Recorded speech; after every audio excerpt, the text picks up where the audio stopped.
Greetings to you. I welcome you all for this presentation on production management. And production and operations management nowadays is popularly discussing among different scholars from throughout the world. The need for production management is a question mark. Why we have to study about production management? After studying it, what are all the uses of production management for the managers? That to be discussed first. So with the first topic,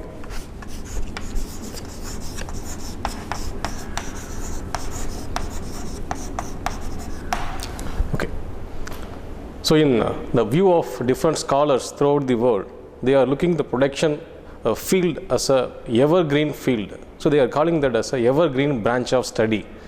And the same experts, they are looking the present day business as a ever changing nature of business. So evergreen field of study is production. Ever changing nature of business is current business scenario, and we have to match these two together.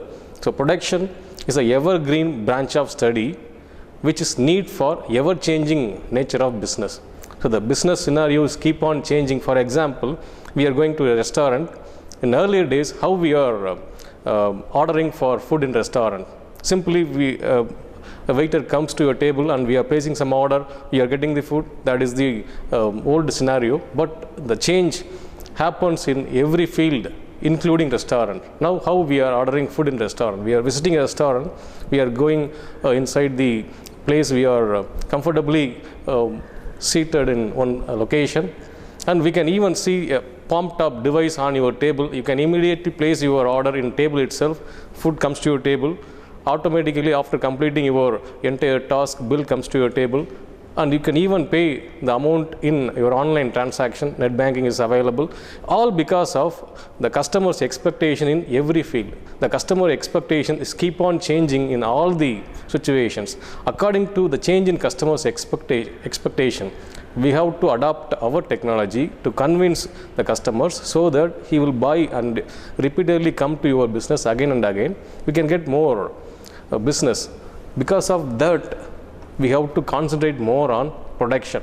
So production and operation is a evergreen branch of study which is helping the manufacturer to update themselves to the recent technology.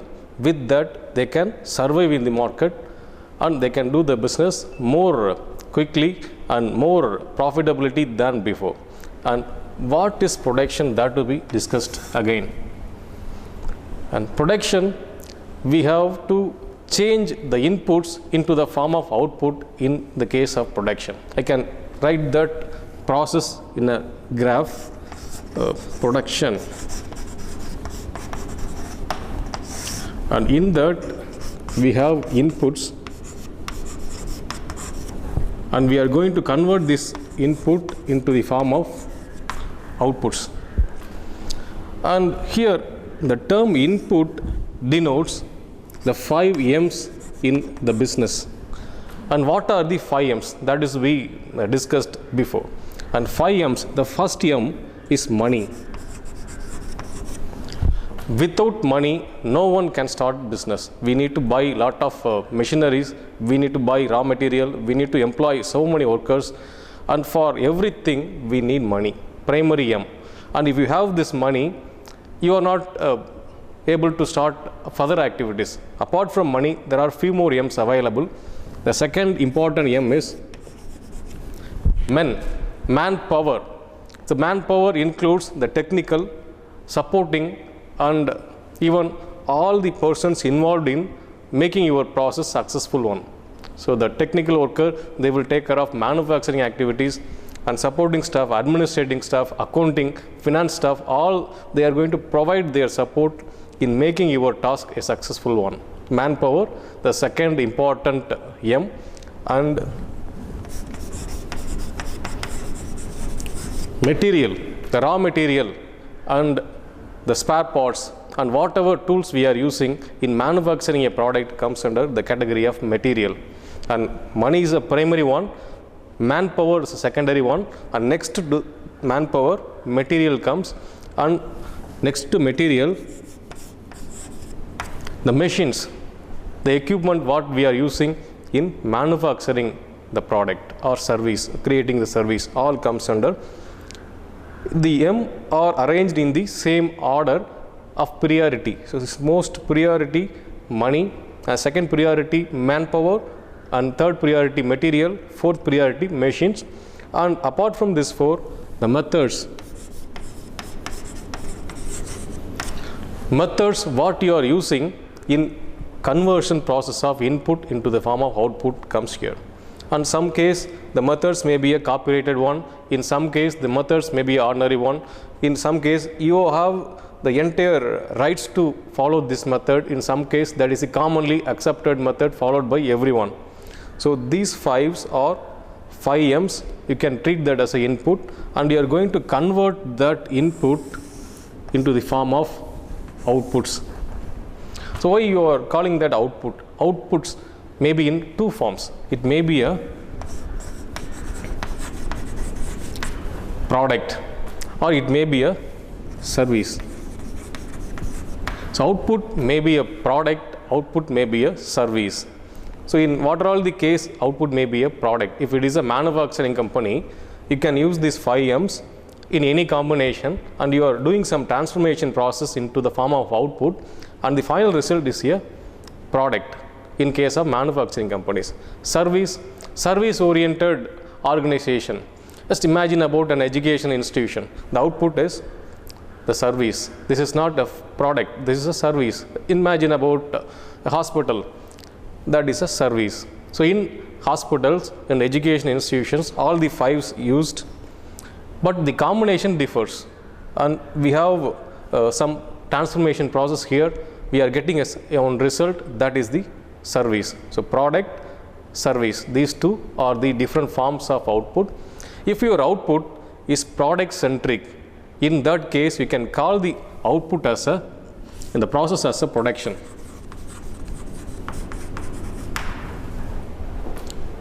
If the output is product centric, you can call that as production. If your output is service centric, you can call that as operation. So production management and operations management, the difference is if the output is product centric, that is production management. If it is service centric, you can call that as operations management. So production is the process of converting inputs into the form of output, and that is the widely accepted definition of production. And next we have to discuss something about what is production management. So production management. So production management. So we are using these 5 M's. Successfully managing the 5 M's in this transformation process is production management. So we all know about production is the process of converting input into the form of output. And input we have 5 M's. Successfully, efficiently, effectively managing 5 M's is the production management. And the same thing can be called as operations management if you focus on providing service centric output. If your output is product centric, that is production. So production management and need of production, these two topics over. Now how the concept of production management came into practice, that we have to discuss. And the production management concept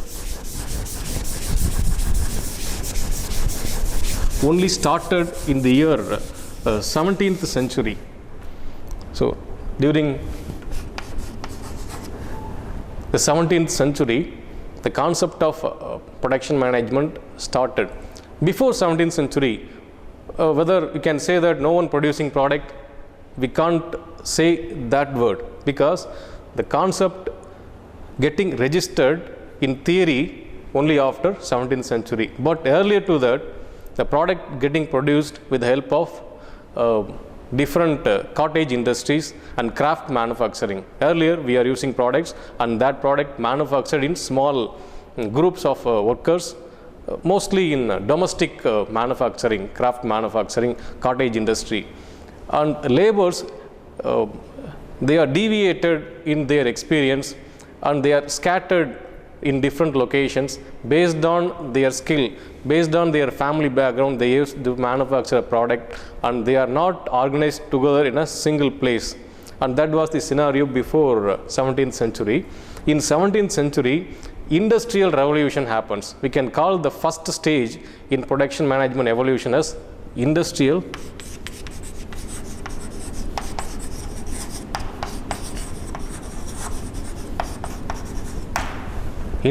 revolution. So in industrial revolution, the employees are assembled together in a common place under one roof, and that place called as factories. Earlier there is no factory, that is only home-based business. Based on their family background, based on their experience, they started manufacturing a product, and now during this industrial revolution, they all assembled in a place under one roof called factory, and they started manufacturing products in group, and they realized the synergy. Synergy is the energy generated in group effort. And one person, just imagine, he can lift 50 kilograms of weight. If two persons together lifting some weight, how much kilogram they can lift? 50 plus 50, 100 they can lift. But in case of synergy, they can say that you can do more than your effort, more than your capacity in your work. Two workers going to lift a product, they can able to lift more than 100 kilograms if they are jointly doing a task. Individually, everyone have the capacity of 50 kilogram. As a group, they can able to lift more than 50 kilogram. That is synergy. So that is possible in industrial revolution. So industrial revolution, they started manufacturing products in factories. And in factories, what kind of factories they started earlier? The basic requirement, that is food, cloth. So cloth, food and metal industry. So these three areas, the industrial revolution happened, and slowly it leads to the second stage of operations management evolution. The first stage is industrial revolution. I can keep that, and I can add the second stage now. Second stage in industrial evolution of production management, that is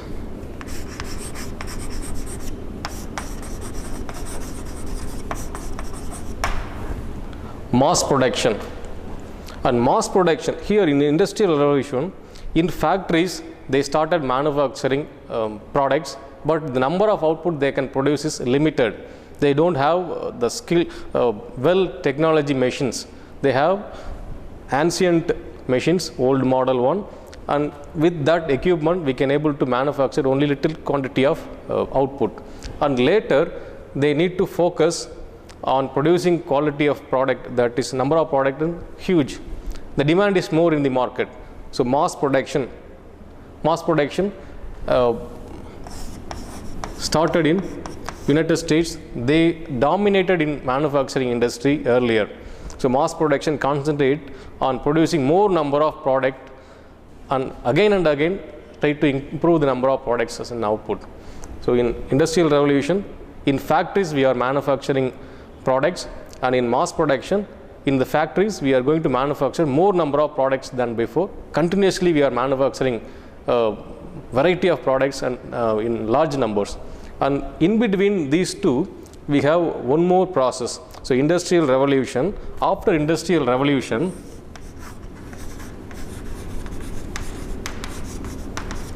scientific management approach. The scientific management approach that came in the same period, 17th century. This is in the beginning of 17th century. This is in the middle of 17th century. And scientific management says that organizing the workplace in a scientific way. And the pioneers of scientific management, F.W. Taylor, and they gave the contributions of management concepts, and that can be applied in factories to get more and more result. And scientific management during the middle of 17th century and industrial revolution in the beginning of 17th century, by following that mass production, in mass production we are producing more number of products. In mass production, the different contributions in the field of operations management is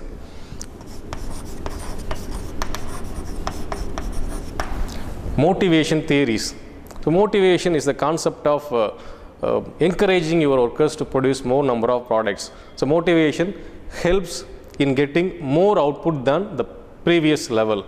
So motivation is the way of encouraging your workers, and there are a lot of motivation theories available. McGraw need hierarchy theory, the Maslow's need hierarchy theory, XY theory, two-factor theory, all theories comes under motivation concept. So these theories help in getting more number of product, and that happens in mass production. So far the manufacturing, that is in the hand of United States, they dominated the business, and after that the concept of production management goes to the hands of Japan companies, and they came out with JIT concept. JIT, just in time manufacturing. Just in time denotes we have to focus the word in time, everything in time. So we have to receive the raw material in time. Today we are going to process the raw material. In that particular case, we have to receive the raw material only today. And if you are receiving raw material before one month, you are storing the raw material for the period of 1 month in your inventory, all is a loss for your company. You are storing it unnecessary for 1 month, and during this 1 month you are going to spend lot of amount for cost, and you are going to spend lot of amount for security reasons, and all are waste in manufacturing. So just in time, focus on time receiving of raw material, on time delivering of product to the market, everything just in time. And after just in time, another important concept given by Japan companies is JIDOKA. So JIDOKA, you can call that as a complete autonomization of workplace. We are giving some freedom to the machine to automatically detect the errors and correct itself. So you need not employ a person to monitor the performance of equipment. The equipment itself monitors the performance, and if any errors occurs, the machine automatically stops it, and after rectification of the error, you can continue the process. That is the concept of JIDOKA, complete autonomization of the workplace. So in evolution of production management, first industrial revolution, then scientific management and mass production and just-in-time concept. And after this concept, there are so many improvement happens because of the development of computer industry, and we can call that as a CIM. So computer integrated manufacturing. You can monitor the entire work process with the help of a common computer. So the entire organization can be controlled with a common terminal. And department wise, we have a computer which is organizing and controlling that particular department activities, and as a whole, all department computers can be connected to a common computer in the name of CIM. And most of the automated factories now using the CIM concept, they can able to monitor the performance of every department with the help of CIM terminal. And these are about the evolution of production management. And next, about production systems.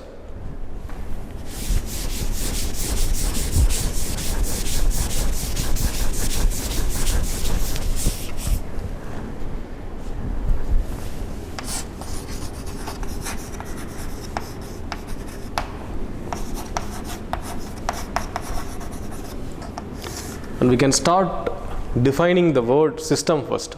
So system, we are using the word system in so many situations. The meaning of system is a system should have a different set of components, and all components work together for achieving a common objective. So system needs set of components, and all the components going to work together for achieving a common objective.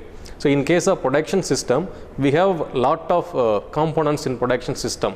So the components here can be called in the name of material, manpower, money, methods, machines, and all those components going to work together for achieving a production objective. So in that case, we can call that as a production system. The production system can be classified in three major groups. And three major groups. First group,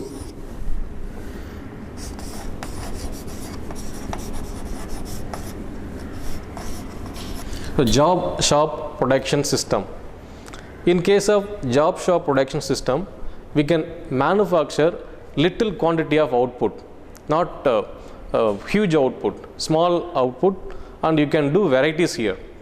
In a same factory, in a same capacity, you can manufacture variety of products, but each variety in minimum in numbers. And second case, you can call that as flow shop production system. In case of flow shop production system, the variety is minimum, but number of output is more. Here the number of output is limited, but variety is maximum. Here the number of output is variety is minimum. And third one,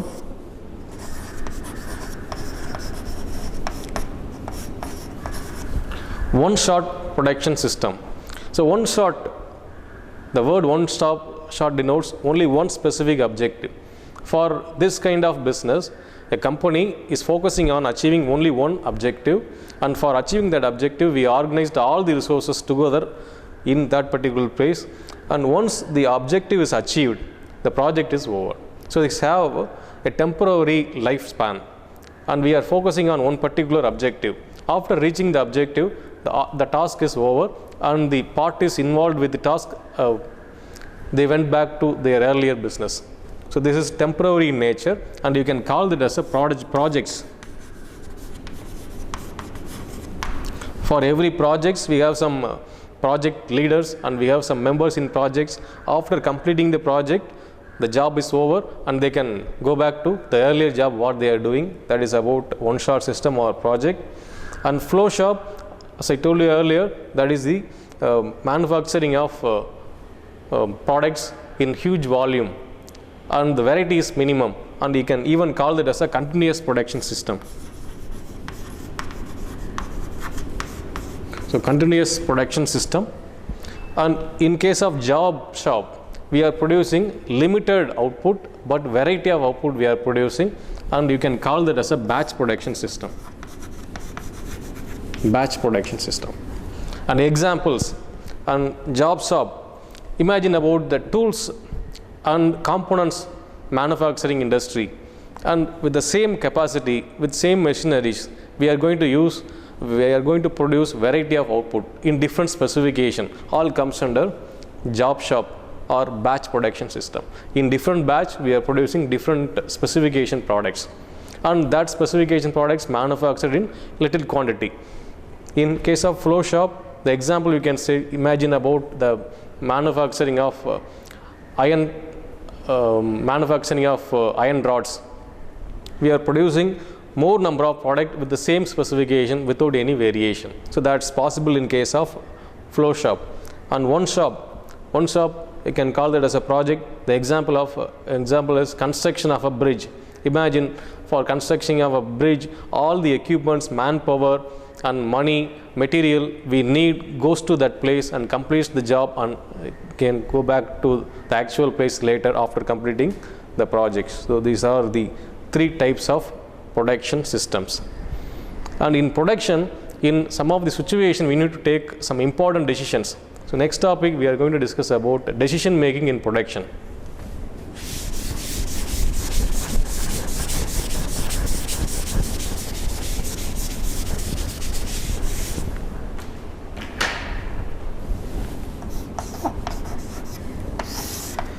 Decision making in production. In factories, we are taking a lot of decisions in different situations, and different parties involved in decision making process. And some case, the operator is doing some decision making. In some case, the chief of the organization, the top level managers, CEO, vice president, they are taking some decision. In some case, the middle level managers, the general managers, factory managers, they are taking decisions. All comes under the production decision making. And for what purpose they are making decision is different, but everyone in a factory, they are doing some decision making process. And we can classify that based on the hierarchy of the organization. The first decision making is strategic decision making.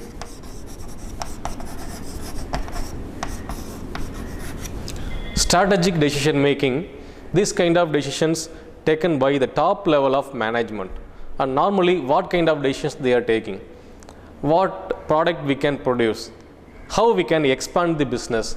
How we can promote the product to some other country? So that kind of decision making comes under strategic decision making. The top level management planning the strategies to promote the business. So that kind of decisions comes under strategic decision making.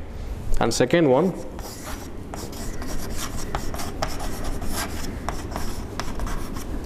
tactical decision making. Tactics, business tactics, how to manage the competition, how to manage the quality of a material, how to provide more features on a product. That kind of decisions can be planned by a middle level manager, and that is tactical decision making. You can call that as a tactics, business tactics. You can apply that tactics here. And third one,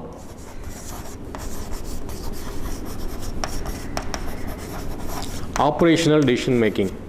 So operational decision making, normally in day-to-day business, in every day we are facing some problem in a manufacturing environment. We need not spend time for getting approval from the top level management. We can manage the problem with the available employees. So in operational decision making, the low level managers, they can solve the problem with the available manpower and available capacity. They need not spend time for informing with top level and getting approval. If they are spending that much time here, the problem will create lot of effects in the quality of material or create lot of problems. So we have to solve the problem on the moment itself. So in that case, the workers of the organization, the below level managers, they can immediately react to this problem and they can solve the problem. So that kind of problem comes under operational decision making.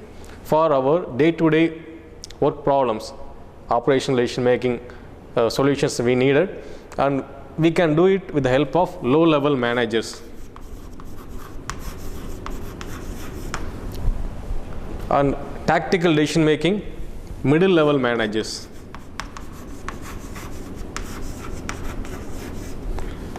And top level managers, they are going to take decision in strategic. Okay. And almost every factory, they have problem, and their problem may be any one of this category. If your problem is strategic in nature, that is, a problem is about the product, a manager or a low level manager cannot change anything with the product's feature.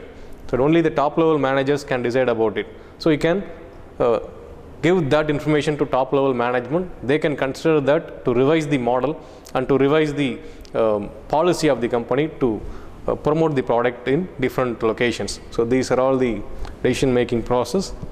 And the factors affecting production at present. So different factors affecting the production managers of different companies nowadays. The primary factor is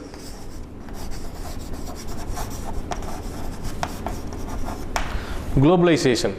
Earlier, a company manufacturing product in India, they can concentrate only on Indian market. They can manufacture a product and they can sell it to Indian customers. They can make profit. But after globalization, the business scenario is totally different. A company can start their manufacturing capacity in any parts of the world, and they can procure raw material from any parts of the world, and they can sell a product to any parts of the world. So we have a variety of choices here. In the world where you can get workers at low wages, where you can get material at low cost, select that kind of place for making products.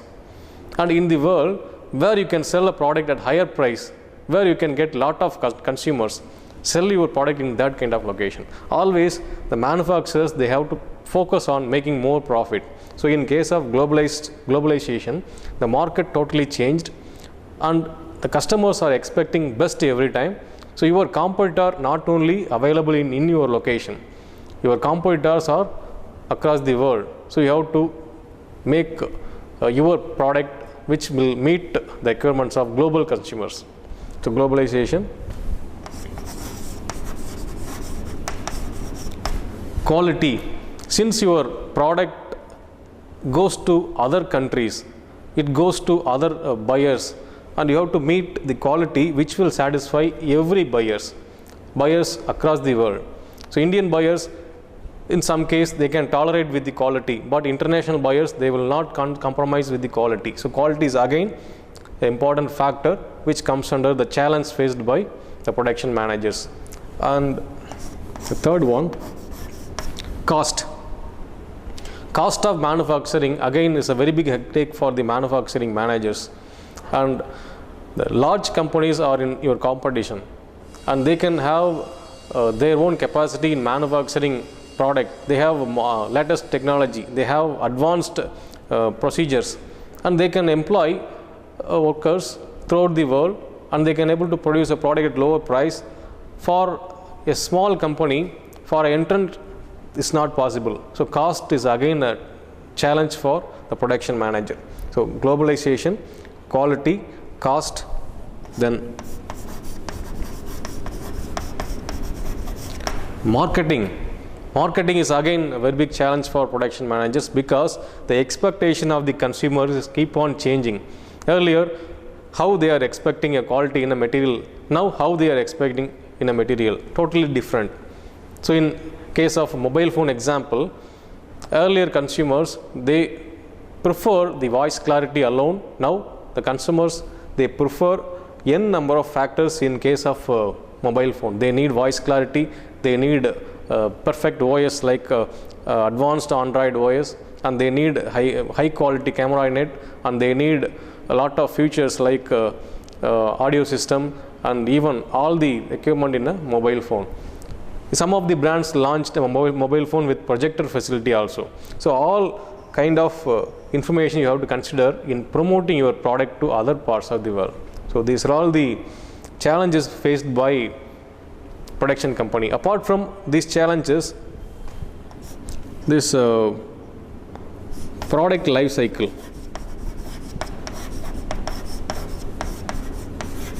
So product life cycle also plays in estimating your profitability of a product. Product life cycle explains the lifespan of the product. We are launching a product today, how long the product can be survive in the market. So that differs. If your survival period is higher, the profitability is higher in the business. We can elaborately discuss about product life cycle.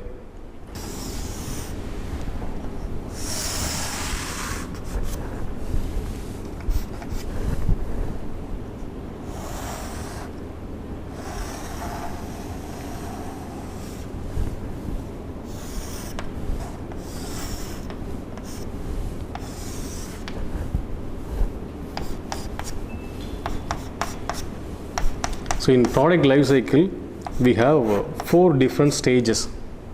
So first stage, you can call that as a introduction stage.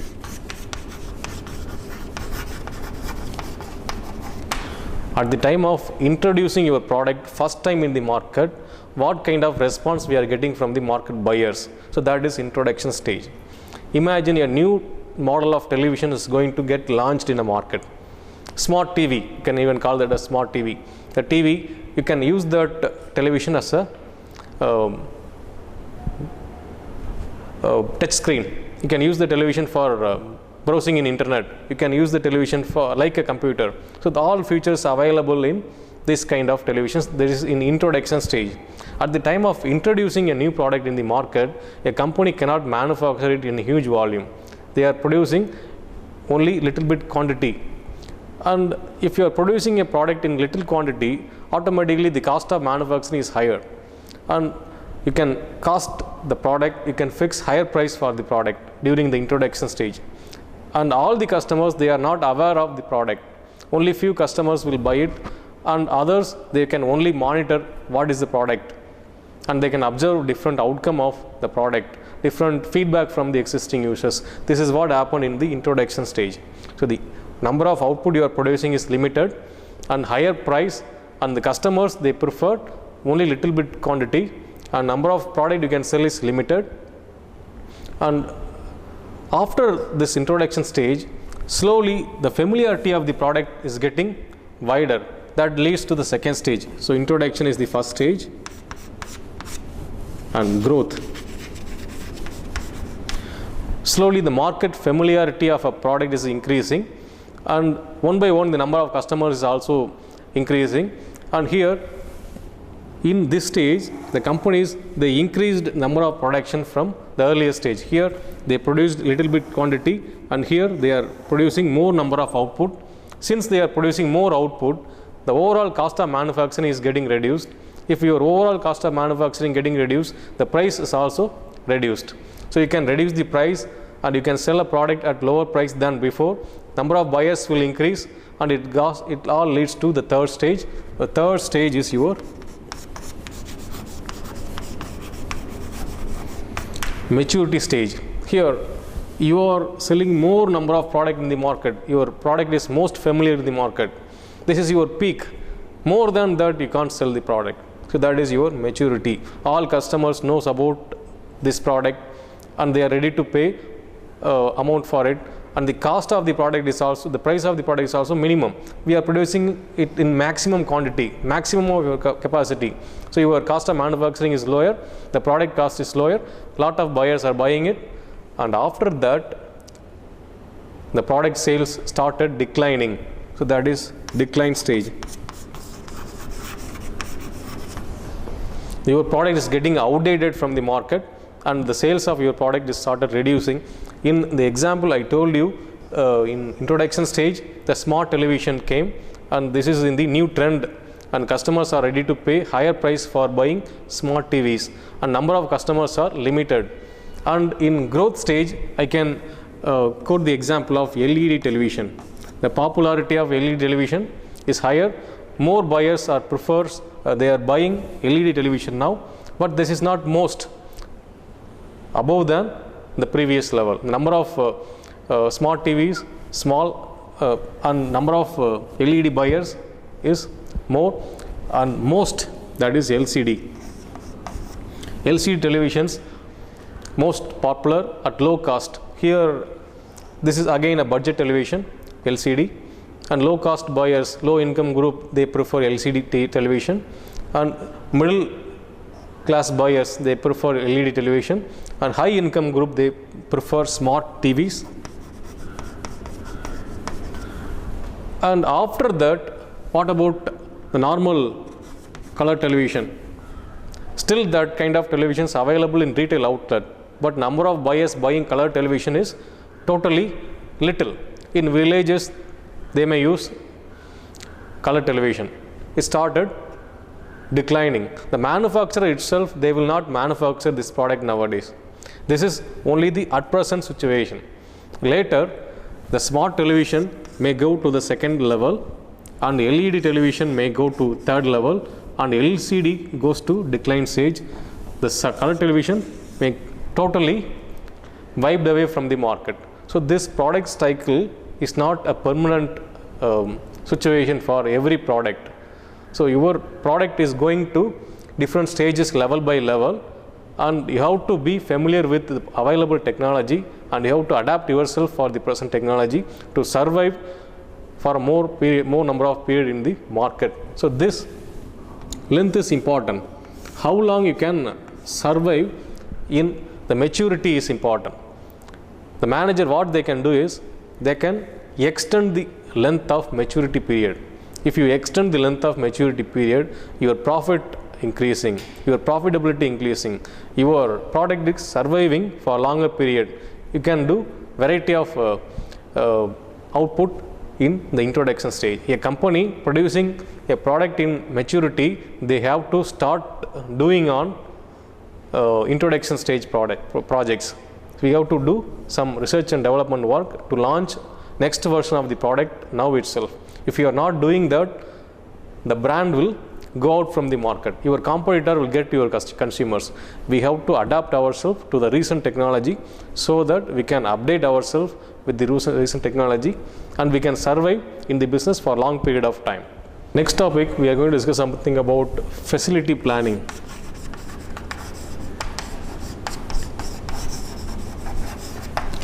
Facility, the term facility denotes the factory here.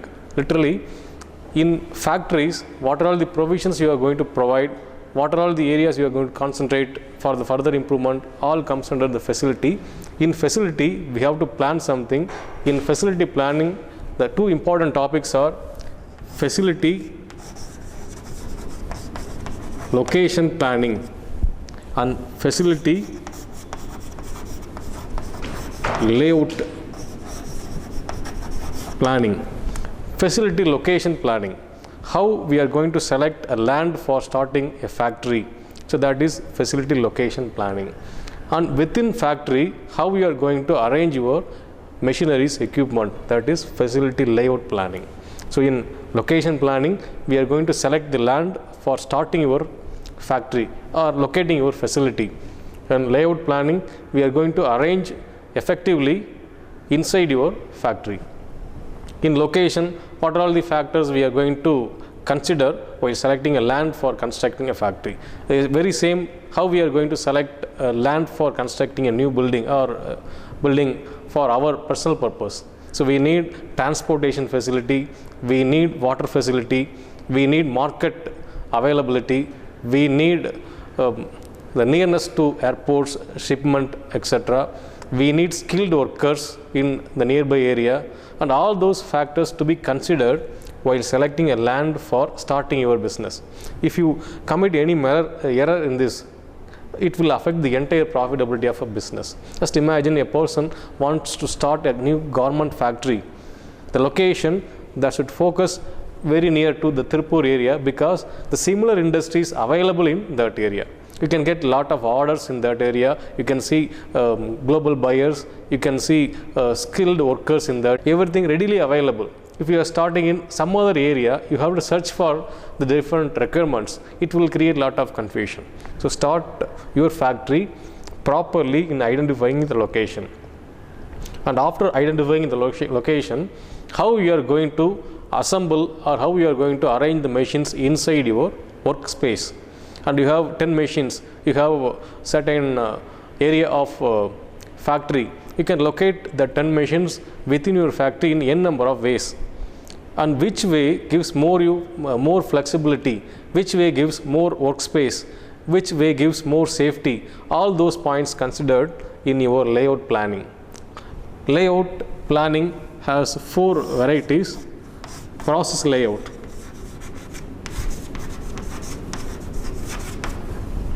You are going to arrange the machines based on the process what you are producing, what you are processing. And the second type,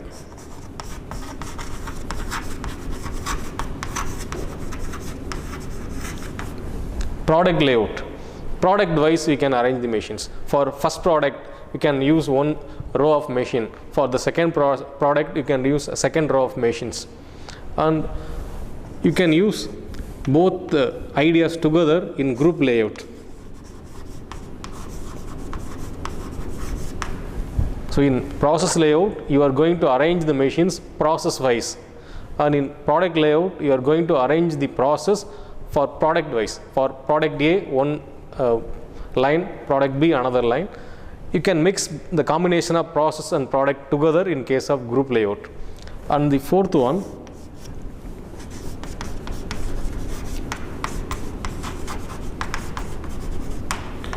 fixed position layout. In case of fixed position layout, the job located in the middle place, whatever tools, equipment, manpower needed for completing the job comes to the location of the job and the process is over. So these are all the 4 types of layouts.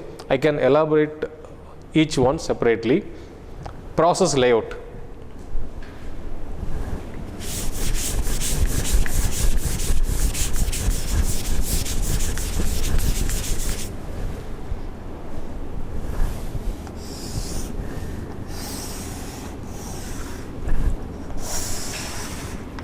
So this is your entire workspace.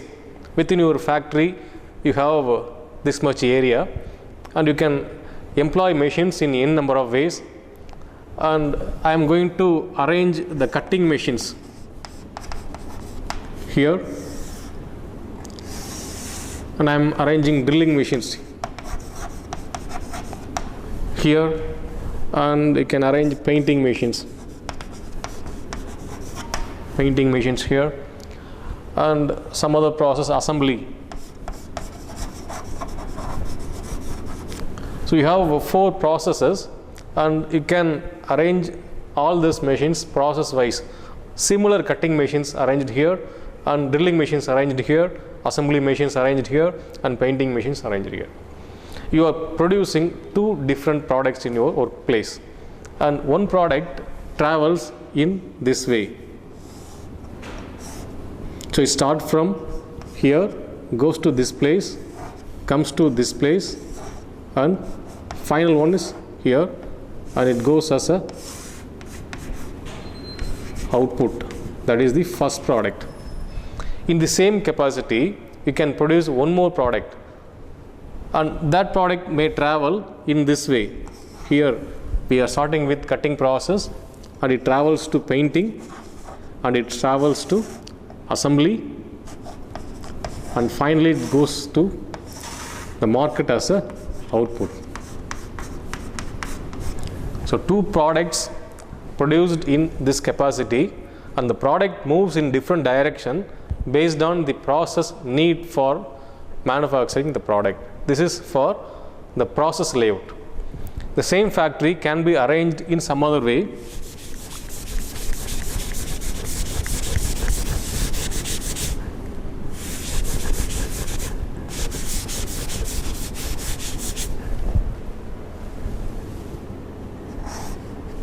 C, cutting machine, D, drilling machine, and W, welding machine, and finally assembly. So this is one line for producing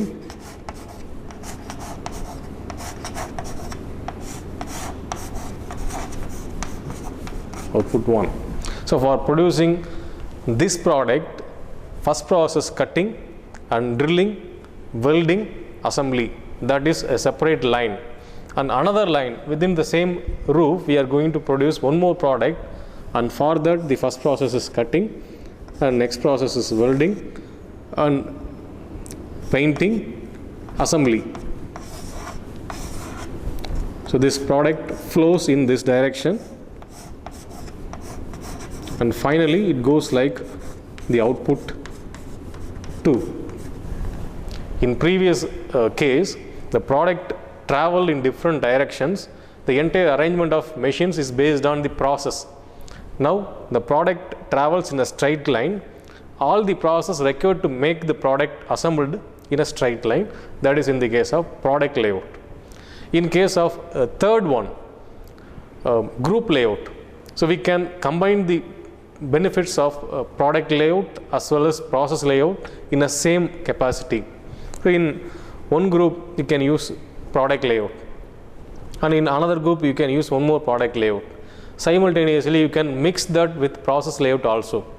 And process in first 2 machines, in first 2 categories, the process is cutting. So cutting is first process for product A as well as for product B, and you can assemble all the cutting machines here, and you can start it. And third process, for third product, again the cutting is the first process, and from cutting it travels to welding, and it travels to drilling, and it travels to painting, and it travels to assembly, and it goes like the third output. So you have the features of product layout here, and you have the features of process layout here, and both combined in one roof. You can call that as a group layout. And the fourth type, fixed position layout.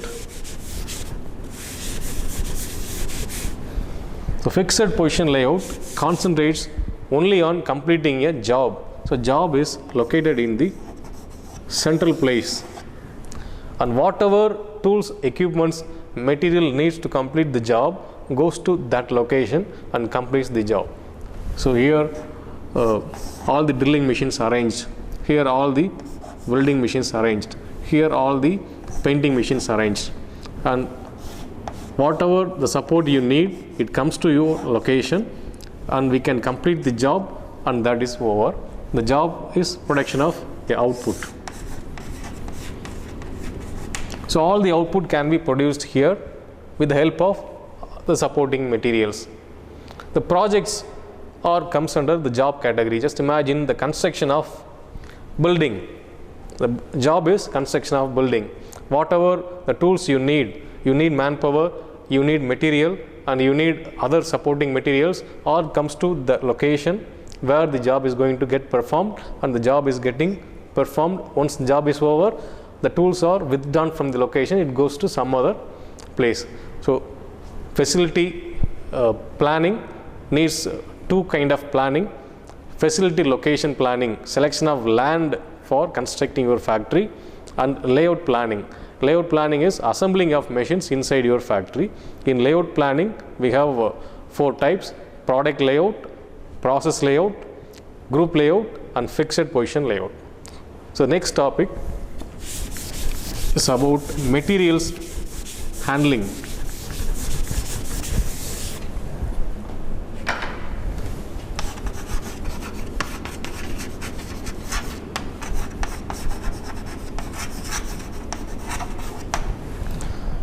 Material denotes the raw material, work in progress, and semi-finished product and finished product in your factory. In material handling, whatever movements you are doing with material in your factory all comes under material handling. We have to transport raw material from first process to second process to final process, and final process to the end user's location. In all the case, we are moving the material. Wherever you are moving the material, you can call that as a material handling. And material handling, that should be carried out with several ways. In some case, manual handling is getting performed. Manual handling, transporting the material without the support of any tools and equipments. You can carry and transport that. Some kind of product prefers manual handling. Here, the amount you need not spend higher, you can only pay the wages for the employees. But the drawback of this handling style is it will create lot of damage to the quality of material. And mechanical handling, you can use some handling equipment like trolleys, and different types of trolleys available. You can assemble all the, you can arrange all the material on the trolleys, you can move the material easily. That kind of handling equipments are mechanical handling equipments. And semi-automatic handling, the effort of the manual work is reduced in every stage. In manual handling, 100% manual effort, and here in mechanical, 50% manual effort and 50% tools support like trolley. And in semi-automatic, the percentage of effort produced by the manpower is limited, 25% or 20%, and majority of the support is by the equipment. Just imagine the help of conveyor belt. So in conveyor belt, placing a material on the conveyor belt itself a duty of a operator, and all other transportation activity happens automatically. At the end place, we have to withdraw that material from, we have to keep it separately. Only 2 locations we need manual support. In other areas, the machine can do it automatically. So semi-automatic. And fully automatic,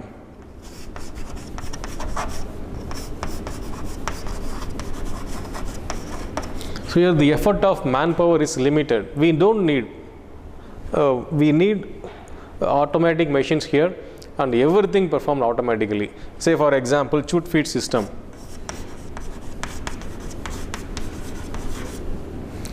The chute feed system used in textile industries, they want to transfer the material, that is cotton, from one location to another location without the help of manpower. They use pneumatic force to transport material from one location to another location without the help of manpower. Automatic transport happens, and through the help of AGVs. And you can call that AGV as automated guided vehicle. So you have a vehicles in your factory, and you can assemble the components, you can place all the materials on the vehicle, and you can transport the vehicle automatically. You can program different locations it can cover, and it will travel in the same track what you programmed, and wherever you stop, you can withdraw the material. So transportation is very, very simple with the help of AGVs. And another one is ASRS. And ASRS is automatic storage and retrieval system.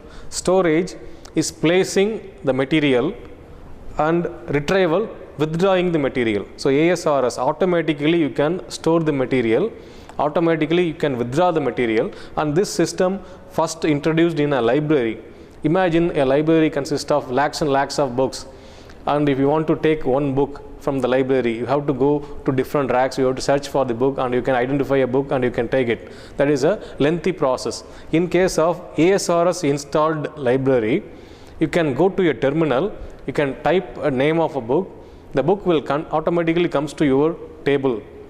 And the concept is the ASRS have parts, and the parts are a shuttle,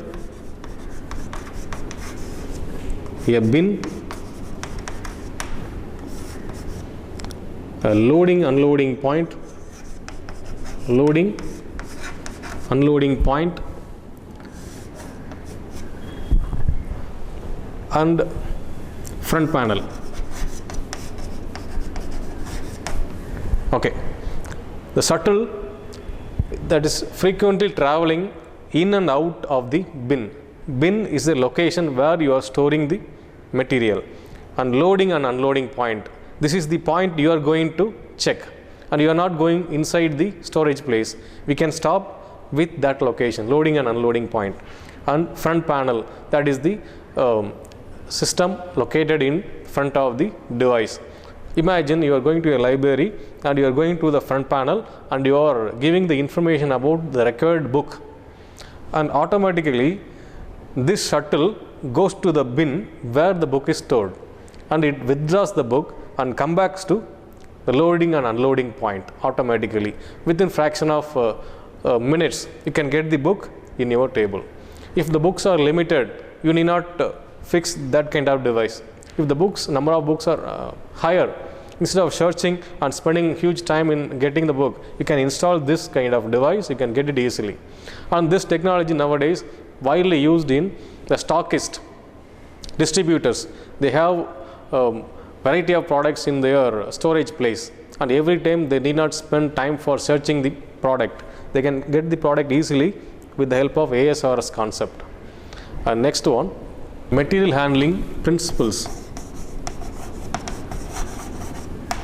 So material handling technology can be based on few guiding principles, and if you want to introduce a perfect handling system in your factory, follow this principle that will minimize the effort of your planning. The first principle, planning principle.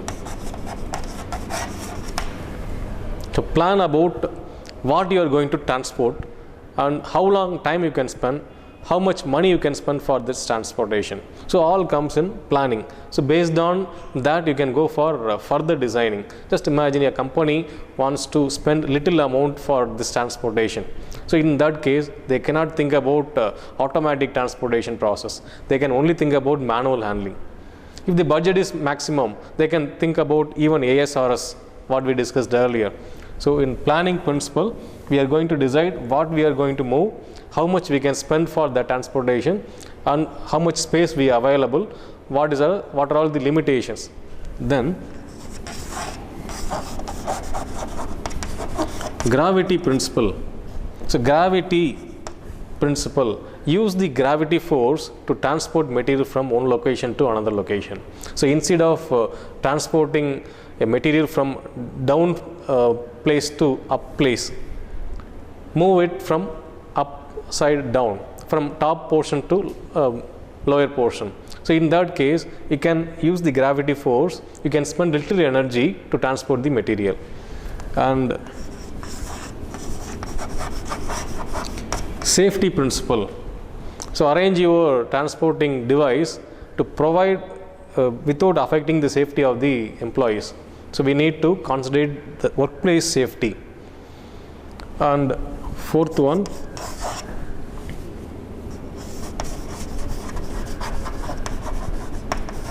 ergonomics concept, ergonomic principle. Ergonomics here denotes the comfortable workplace, whatever the tools, equipments needed by the employees, readily provided for the employees so that they can able to complete all the job on time. So ergonomics, the convenience of the workers and readily availability of tools and equipments for the workers. And the fifth one,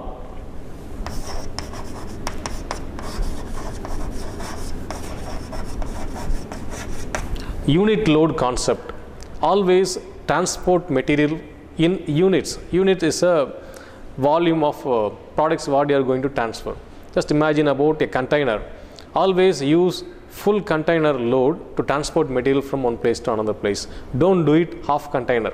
If you are doing transportation with half container, it will leads to more number of transportation.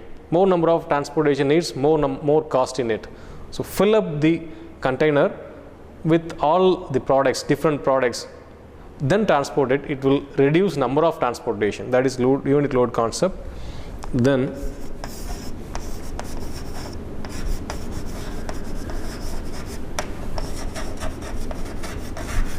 eco-friendly concept. Eco-friendly concept says that as far as possible, try to use the device without affecting the environment, pollution-free products. So that is eco-friendly concept. And these are all the main points to be discussed under handling principles. Next, we are going to start discussing about inventory management. So inventory is a place to store the material. Material includes the raw material, work in progress, that is semi-finished product, and finished product, some spare parts. We are storing all those items in the place called inventory. When you are storing the product for longer period of time, it incurs lot of cost, storage cost. We need to spend amount for the damaged product. We need to take insurance for the product, and we need to employ a few persons to monitor the safety, and all those expenses related to storing a product in long term in your inventory. Suppose if you are not maintaining inventory in your factory, because of non-availability of material, there is a possibility in your production process. So we need to have a proper balance between the optimum level of inventory. So inventory involves with different costs. You can call that cost like carrying cost, CC, carrying cost. The cost associated with the storing of material in your place. And ordering cost, the cost associated with placing order with the supplier and receiving it to your location, that is ordering cost. And P, the price of a material. So we are paying the price and we are placing the order, we are receiving the material, and while storing the material we are paying the carrying cost. So based on this element we can calculate economic order quantity. So economic order quantity can be calculated by the formula square root of COD divided by CC, and CO denotes for that ordering cost, D annual demand, and here CC carrying cost. Here you can you need 5,000 products per year. Per product price is 5 rupees. 5 into 5,000, 20,000 will come here. And ordering cost, whatever you spend for placing the order, that will come here. And carrying cost, after receiving the material, whatever amount you are spending to monitor and keep it safely, it carrying cost. And apply that, you can get economic order quantity. Same thing can be called as EBQ if you are manufacturing the material in your roof. If you are buying it from the supplier, you can call that as economic order quantity. If you are manufacturing the material in your own capacity, you can call that as economic batch quantity. In inventory, we have a few inventory models. and that we'll discuss now.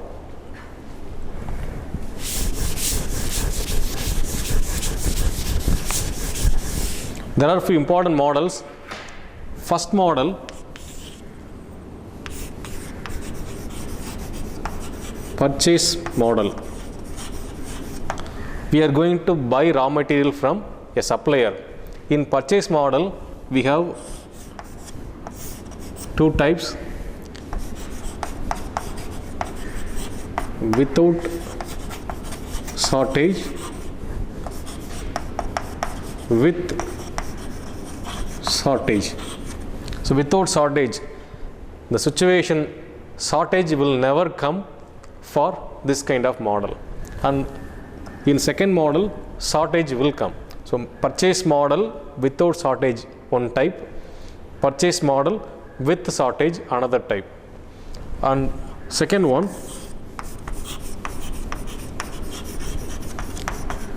manufacturing model. Here we are buying raw material from some other party. In case of purchase model, we are manufacturing the raw material within our roof in case of manufacturing model. In manufacturing model, the same two types is applicable: manufacturing model without shortage available, manufacturing model with shortage available. So in a chart we can compare all these four models separately.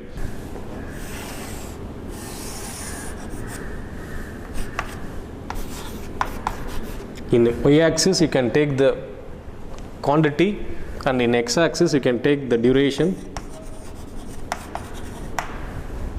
And in the beginning you have full stock in your inventory. You are slowly consuming the stock, and the stock level getting reduced. In one stage it will reach the zero level. Instantaneously you can replace the inventory with some other set of material, and again you can continue that. The process continue it will reach the 0 point. Instantaneous replacement is possible once again, and you can continue the process.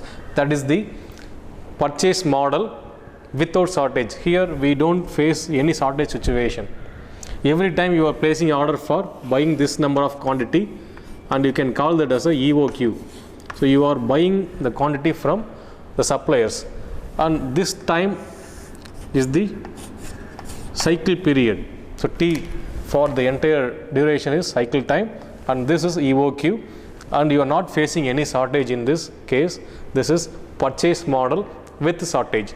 The same thing with shortage is available.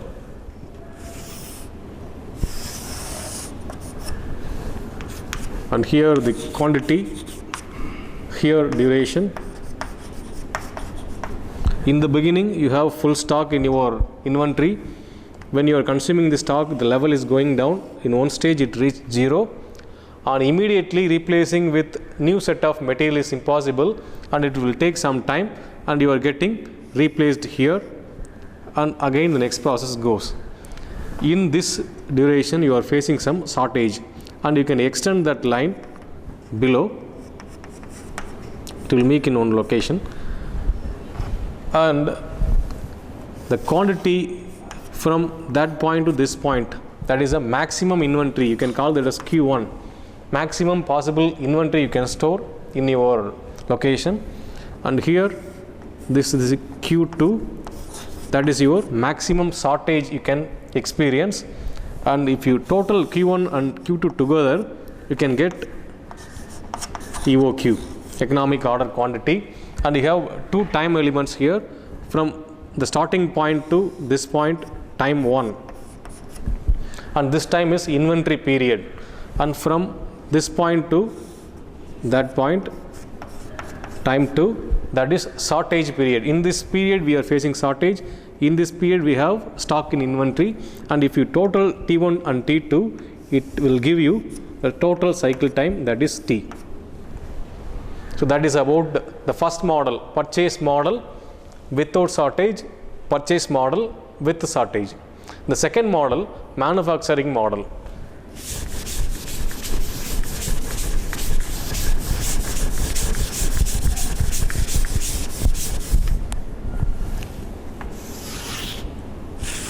The same type of chart. In x-axis we can take duration, in y axis you can take quantity, and in case of purchase model we have already a stock in your inventory. In case of manufacturing model, we are going to start the process with 0 point. We are manufacturing raw material, in the same time we are consuming raw material also. So the stock level will slowly increase, and the rate of increase is in the rate of K minus R. K is the rate of producing raw material, R is the rate of consuming raw material. We are producing raw material per hour 50 units, and we are consuming raw material per hour 30 units. The balance is 20 units. For every hour, your inventory is increasing 20 units of raw material, and slowly it will reach to one level, and we can stop with that location. And after that, you can continue consuming raw material. You can stop manufacturing raw material. So the level goes on decreasing, and it will reach the 0. Immediately you can start redoing the task in K minus rate, K minus R. So here only R is applicable. You are only consuming raw material. Here you are consuming raw material as well as you are producing raw material. So here you are producing raw material, you are consuming raw material. Afterwards you are only consuming raw material. And this level you can call that as a EBQ, economic batch quantity. We are manufacturing the products in batch, and here you have two different time elements here. In this time you are doing two activities, manufacturing of raw material as well as consuming of raw material. And this T2 you are only consuming raw material, and if you total these T2 and T1 together, you can get the total cycle time T. In this entire process you are not facing any shortage, manufacturing model without shortage. And the second diagram, that is manufacturing model with shortage, and the same type of diagram I can draw. Here the quantity, here duration. In the beginning you don't have any stock, slowly the stock level is increasing in the rate of K minus R, and stock level is reducing in the rate of R, and immediate replacement like here is not possible in this kind of situation. It will take some more time to replace, and you can start again and you can withdraw again in the rate of R, and here K minus R. This K is a shortage you are facing, and you can extend the gap further like here, and this is Q1, that is a maximum inventory, and this is Q2, that is maximum shortage, and if you total the Q1 and Q2 together, that is EBQ, economic batch quantity. And in this model we have 4 time elements. From 0 to this one, time element 1, you are doing 2 activities in this time element, and from that moment to this moment, time 2, you are producing only this activity, consuming raw material. And the shortage period again have 2 divisions, here 1 division, here 1 division, here T3.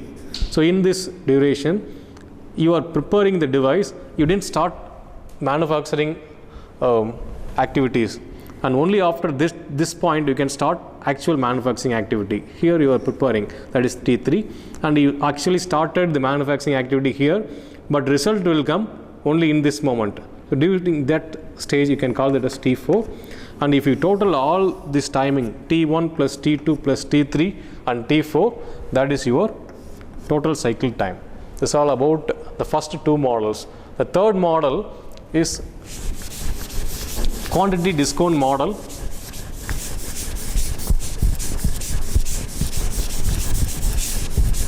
So in case of quantity discount model, the supplier will give additional discount when you are buying more and more products, and you can represent that in a chart, and you can compare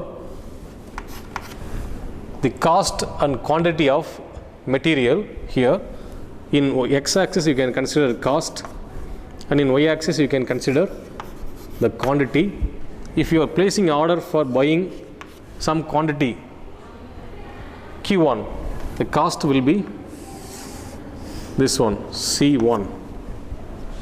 If you place more number of product Q2, the cost will be lower, that is C2, here Q2. And even if you increase the cost to further, the quantity to further, more quantity ordered now, Q3, the cost again will reduce, cost 3. So when number of product you ordered is lower, the cost will be higher. The number of product you order is higher, the cost will be lower. So that is the concept of quantity discount model. And with that, we'll conclude this video presentation on Introduction to Production Management.